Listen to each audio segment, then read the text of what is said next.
Je me suis demandé pourquoi quelqu'un, 2 années après le début de la Révolution française, va mettre en scène une telle opéra qui montre la tolérance des élites aristocratiques envers le peuple. On essaye, je crois que ça marche assez bien de l'opéra, à travers l'art, de démontrer que tout essai de laisser tomber, tout essai de révolution est pervers. Alors l'idée même de la révolution est malsain. Et c'est quelque chose que raconte cette opéra, on pourrait dire, post-politique. Et moi, je me suis dit, mais si ça, c'est le début de l'art bourgeois, la naissance de l'art bourgeois, de l'esprit contre-révolutionnaire, comment je peux raconter ça? Et c'est ce qui m'a intéressé, en fait, dans cet opéra, de voir comment l'art devient un outil du pouvoir. Kunst is smart. Then we have a little interlude, like you're coming back, like, you talk with Publio on the Bankina. You stand up, Sesto goes to that side, and you come singing to make, so to say, the next number. So you all sing for everybody. You sing actually, you could even say for the live stream, for the people that is watching at home that we see behind you. And your topic is the utopia of the good dictatorship of art. That of course we all have. That the good emperor and the good, I don't know, system would make everything fine and emotions could express themselves. I mean, it's a bit your thing. On a beaucoup d'occasions dans cet opéra, dans ce livret, de jouir de récitatifs qui démontrent l'humanité de Tito, avec Sesto notamment. Et ici, on a un peu mis ça de côté dans cette version pour mettre plutôt l'aspect politique de la clémence de Titus, c'est-à-dire tout le développement en lien avec la réalité du monde, la réalité sociale, nos statuts d'artistes. Enfin, on est en train de mêler tout ça et de trouver un chemin qui finalement nous maintienne dans quelque chose de très sûr de nous, dans une société où on se surprotège avec la richesse, avec le pouvoir, où on manipule et où les gens meurent autour de nous. Et puis on réalise au fond le mal que ça peut faire et que si on veut éviter un désastre total, une apocalypse, il va falloir quand même admettre que c'est plus possible. Donc on fait une clémence, mais c'est toujours trop tard la clémence malheureusement. Les humains vont toujours face à un mur. Titus, etc. Alors les chanteurs qui chantent ça, Sesto, ils donnent une complexité à ça qui est humaine aussi, parce que comme moi, hein, je suis évidemment du milieu bourgeois, mais ça ne veut pas dire que je ne peux pas quand même trouver des choses dans ce texte-là. Et je crois qu'il y a, si on s'intéresse à ça, il y a quand même une sorte de développement émotionnel et politique des caractères eux-mêmes. Il y a comme une compréhension dans la façon comme nous, on raconte l'histoire. On peut aussi démontrer un Titus qui est juste clément, qui est sympa mais qui ne comprend rien. Dans notre mise en scène, il y a quand même une façon de lui de comprendre qu'il y a, disons, un problème fondamental de la façon de vie de l'élite qui est jugée dans cet opéra. Alors chez nous, c'est quand même à un moment le peuple qui se lève contre le régime de l'art, en fait, de ces artistes rois post-politiques qu'on a choisi de laisser jouer ces rôles.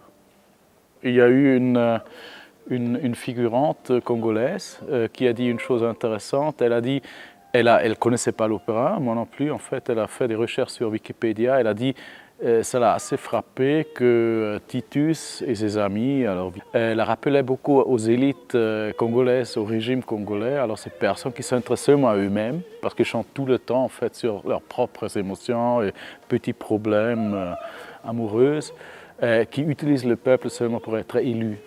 Et c'est en fait, c'est presque ironiquement que Mozart écrit ça. In a più high tonality. Can you try? Can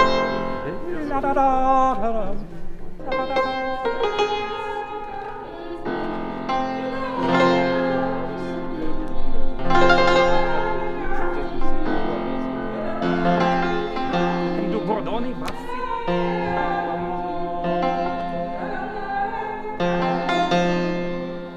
We are in the middle of the rehearsals, and this is very exciting to work with Milo Rau and fantastic their team. is more than a team of the director, assistant. He collaborates a lot of the people around him. Slower, going down slow. So we can try this kind of thing. Yeah, let's do that. Thank you. Thank you. Moi, je crois que l'opéra, comme Mozart l'a écrit, c'est une opéra un peu mélodramatique. Alors, c'est une machine d'émotion. I think there's no other opera of the Mozart, or by that time in the history, what it finishes with such a tragedy and soft and very depressed, let's say, way. I think there's a great dramaturgy in this.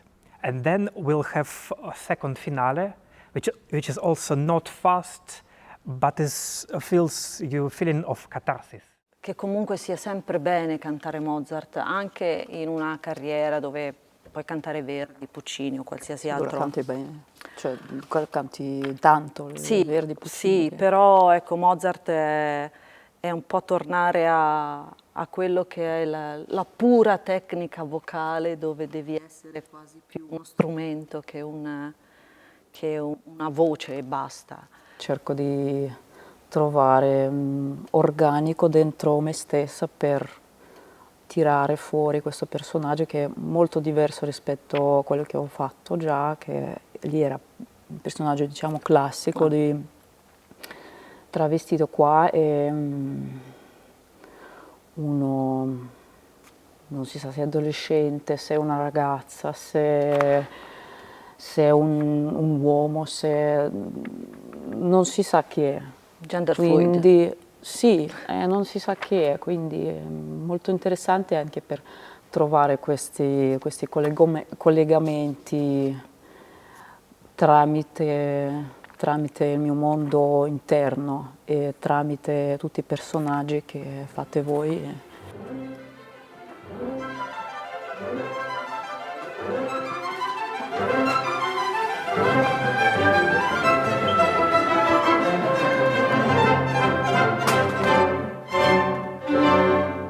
J'espère évidemment qu'on peut transposer cette réalité. On a su dès le début que ce sera un film. Alors on a déjà au début commencé à faire les choses un peu dans le filmique. Maintenant, chez nous, le cœur sera le public. Alors on aura même du public à l'intérieur de l'opéra. We have a lot of the video team. We have a lot of, let's say, cinema projection. We have a lot of the actors.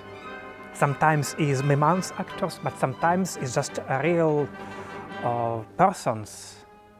And it creates, for me, a very strong affetto, a strong feeling between what they stage and how they do.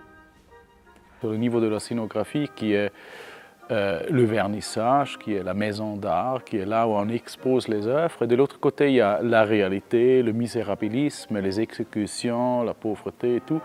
Et pendant la pièce, tout ce qui se passe du côté de la réalité se transforme en art. Alors, c'est les élites qui regardent sur la pauvreté, la transforment en art, et même cette transformation vont comme charity, comme compassion, comme un acte lui-même révolutionnaire de solidarité en fait avec la pauvreté. Évidemment, c'est une autocritique. Alors je me suis demandé, est-ce que dans le système bourgeois de l'économie des sentiments, est-ce qu'il y a là-dedans et de l'économie réelle, il y a une place de la critique vraiment, où la critique elle-même est juste la capitalisation de ce qui est critisé. Pour vendre après, on pend quelqu'un, on viole quelqu'un, après on fait une pièce d'art et on le vend. So it's about the impossibility of doing something good in the dialectics of wealth. Because if we really would help the poor, it would mean that we lose our position. Because in this system we are in a good position. And perhaps the poor or the slaves, they don't want the revolution, they just want to be masters too. You know? That's the dream of the slave is not to know slavery anymore, but it's to be master. I think this is the dialectics of the system. C'est une façon très, très ironique, presque critique de démontrer les élites. Je me demande un peu ce que le roi autrichien pensait quand il a vu cette version, Parce que, oui, bon, alors la clémence, toutes ces idées-là, c'est une chose qui n'est pas vraiment basée dans l'histoire elle-même qui est racontée. Il y a comme une histoire d'un côté, il y a une idéologie, et déjà dans l'opéra comme elle est écrite dans le libretto, il y a beaucoup de moments où ça ne colle pas. Et avant, il y a beaucoup de mises en scène où le chœur est le peuple, où est le réfugié, où la mise en scène répète en fait ce mensonge. Et nous, on s'est dit, c'est pas possible en fait. Pour nous, le chœur, c'est les spectateurs bourgeois qui vont applaudir à cette transformation de la douleur dans l'art. Et nous, on a invité le vrai peuple. On a fait un casting à Genève et on a invité des gens de tout milieu, de tout pays en fait, pour représenter en fait une sorte de réalité d'aujourd'hui. Dans les images de la prise du Capitole par les manifestants ou par les supporters de Trump, au moment où les gens sont vraiment entrés dans le Capitole, ils ne savaient plus rien que faire. C'était l'ennui. Alors il y avait comme si le centre du pouvoir aurait été vide. Et ça, je trouvais vraiment intéressant.